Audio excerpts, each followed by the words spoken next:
冇錯，大家一定要對國家民族有信心，做好準備對日作戰，要打就早打，一邊打一邊壯大自己嘅戰鬥力。永遠唔打仗嘅人會過度自信，然後變成過度自卑。好似當年嘅張學良為咗自己集團嘅利益，冒險撕毀條約，發動中東路戰爭，打輸之後就直接導致咗918嘅不抵抗。日本軍國主義利用幾十年前日俄戰爭嘅勝利，利用心理戰就可以令到張學良自動繳械投降啦，拱手讓出東四省。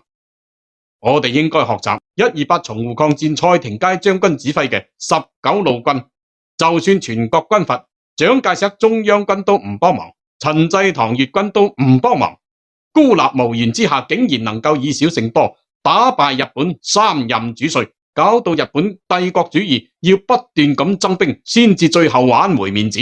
128抗戰證明咗當年日本強大其實係虛有其表，並非不可戰勝。中國只要團結，完全可以戰勝日本，將佢趕出東三省，然後利用戰爭嚟改革政府、發展經濟、壯大軍事實力。咁樣，日本軍國主義根本就冇機會發動世界大戰，中國就唔會一直衰弱到解放前，直到朝鮮戰爭先至真正站起來，真正有咗自立自強，成為聯合國常任理事國嘅勇氣同實力。靠順德人脾氣好，靠膽小怕事係冇可能實現國家民族真正強大嘅。歷史上，中國人點解只能夠出軍閥、窩裏鬥，而唔能夠出明治維新一樣嘅領袖或者政府改革呢？好大原因就係冇進行長期戰爭準備嘅思維，一味識得做世界工廠，為他人做嫁衣裳係冇用嘅。清朝嘅經濟總量都曾經世界第一啦，最後咪俾人食晒。所有財政收入都只能夠用嚟還債，最後國破家亡，民不聊生。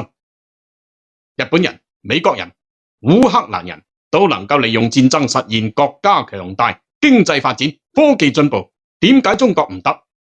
關鍵係我哋有冇勇氣、有冇準備、有冇計劃進行呢種操作啫。走上一條國家真正強大嘅必經之路，並非難事，只要我哋能夠團結一心，就一定可以做得到。大家話係咪？仲有一點就係，我哋其實冇需要害怕美國人，而投鼠忌器。飛仔哥認為根本唔需要杞人憂天。睇下特朗普對伊朗發動嘅戰爭，就知道美國政府同社會比任何一個國家都要怕死人。美國資本家